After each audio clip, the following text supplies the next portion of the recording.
What up, what up? This is Mo for the Montreal Inner Circle crew. Always wanted to do a video blog in a sea of people. Never had the balls to do it, but here we go. Today I want to talk about entitlement. I asked around a bunch of people some topics they wanted covered, and this one pretty much came out of the top pretty often.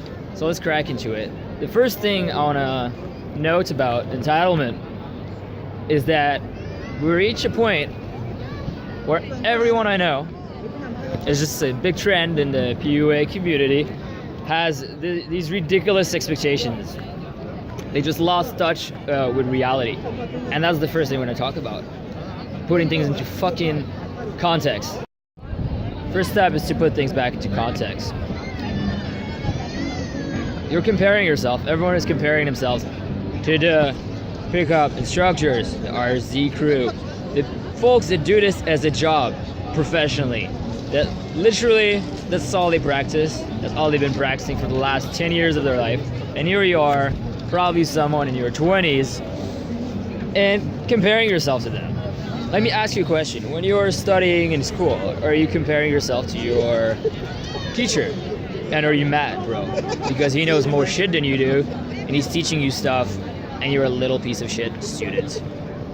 When you're doing any kind of sports activity, martial arts, are you mad that the guy who's been doing it for like 15 years of his life every day, and it's his job, is kicking your ass? Are you mad, bro? Probably not, right? You're actually happy he's better than you because that's your source of inspiration. That's the person you're learning from. So why the fuck don't you just do that with the PUA guys, right? Why the fuck don't you view it from the same standpoint and category where it's their job? They're supposed to be really good at this. The results should be excellent. Why do you care about achieving the same level of results and you feel like a little piece of shit if you don't? It's because of your fucking ego.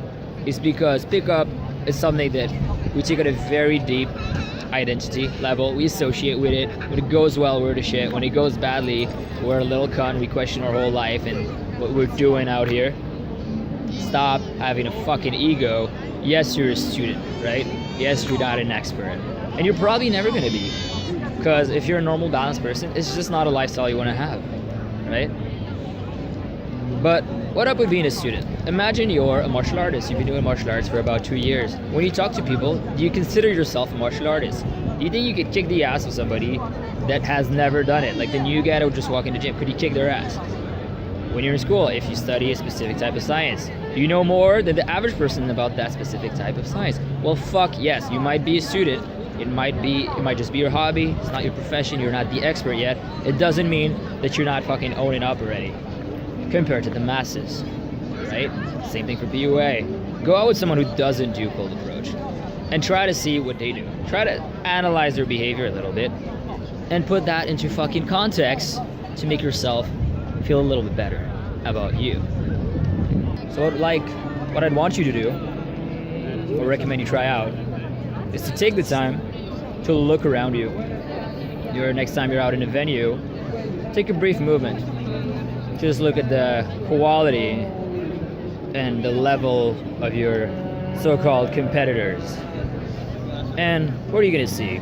You're gonna see a bunch of drunk people, out of control, no calibration at all. You're gonna see a bunch of creepy people doing some weird fucking shit, super creepy. Then again, probably because they're drunk and no calibration at all. You're gonna see needy people, where the moment they got a little bit of good reaction, they're all over it. They need it. They're protecting it. They're attached to it. They just can't live without a good reaction, and it means the world to them, and it's like the most disgusting thing to observe. It was all of us at certain moments, right? But that's the baseline that a girl's experiencing. A woman's reality, that's her average. That's her default. That's what she's expecting. That's not what she's hoping for. Else she wouldn't go out anymore. She'd stay at home, put on a homemade dance party. But they're still out there because they're looking for you when you're owning that shit, right? Assuming you're sober, it's pretty easy to be calibrated because you're fucking sober. You can read social cues, right? You learn how to read social cues pretty quickly if you're being intelligent and just being aware of them, right? When you do game, you're abundant. You shouldn't be needing because you're focusing on the process. That's like one of the first things we teach you that you learn is abundance. So you're not needy, you're not drunk, you're sober, you're calibrated. You're not fucking free because, then again, you're calibrated. So why the fuck are you making it such a big deal? Why are you comparing yourself so much to the elite 1%? Look at the masses, look at your actual competition. It's disgusting. And put that even more in context, those are the people who are considered the assholes, the douchebags that do go out and actually have the balls to approach and do stuff. Here in Italy, I'm actually gonna give it up to people. They are pretty approach machines. Everybody is, which is fucking sweet. But then look at a person's normal reality, because the nightlife is like this dream, this wild movie, this fantasy. The normal life, the coworker, Janice, the famous Janice, is the only option that you have, the average person has. Imagine the level of neediness and desperation. Think back at you before you knew about game. Look at your social circle, how men are acting around the highest quality of women, and compare yourself to that instead, right? Boost your ego a little bit, like as Julian said, bring the hot seat. He was like, look around you, let that shit fill your entitlement. And then as you're watching the hot seat for the fourth time, and in Vienna had some pretty funky people asking funky questions, then again, look around you, you know, and let that fuel your fucking entitlement, right? All right, but let's have a little bit of a reality check here. In your current state, you're probably not entitled to the top 1% of women, the highest quality you could get. Why not? Because, well, they're at the peak, so naturally they want the peak as well. They're going for the people who have better game than you and who would actually kick your ass at it. But what's so wrong about that? Would I be mad? Am I asking by someone better than me? No, that's just the way it is. I'll get there eventually, right? If Julian comes in my set, he's probably gonna steal the girl away just because his game is better. That's not a big deal.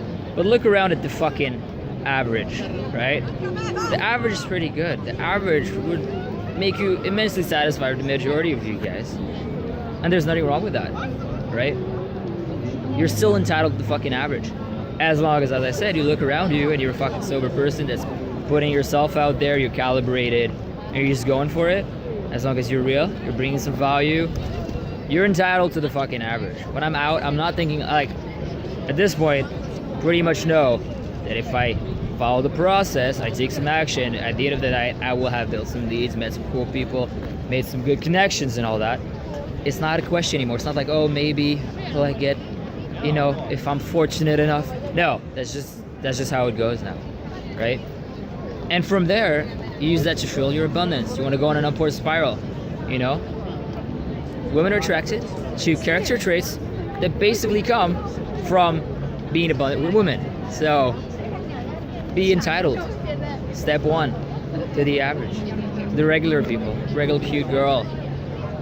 Build abundance, get at ease around them, and give it some time, buddy. Just keep hammering at it, and your quality is gonna increase naturally. Up and up and up and up. So what's stopping you right now? You know what it is? It's you. It's fucking you. You're fucking yourself over. It's not true. It's social conditioning as well. Social conditioning tells you you shouldn't step out, you should stay in. But fuck that. You know how to do this. You know it's not true. You know people are looking for natural born leaders. People want someone to take the lead. People want someone to bring fun and just, you know, own the interactions for them, right? But you're preventing yourself. You're stifling yourself. You're holding back. You're coming up with 1,000 million excuses. You're inventing yourself useless sticking points that really don't matter. You're being stupid. You're self-sabotaging. It's all from you. Get the fuck out of your own way. Learn to break down your nights, and you're gonna realize that 90% of the time, you fucked some shit up yourself. It had nothing to do with the girl. You fucked some shit up. You stifled yourself. You didn't follow your process. You ruined your own night. You're the one responsible at fault. But by being responsible, it means you can just take action and change it pretty quickly, right? Start owning that shit right now. So, yeah, to wrap it up, look around you. If you've been in this for more than a few weeks, dude, you're good enough. You can. Me girls, just understand the processes. Stop fucking yourself over with the fucking excuses. Start building that abundance, that upward spiral, climb up the ranks. And yeah, that's what the girl wants. They're looking for people like us who are owning that shit. And that's the story that you deserve, all right? I'm good, thanks, buddy. Cheers. Till then, see you next time. Cheers.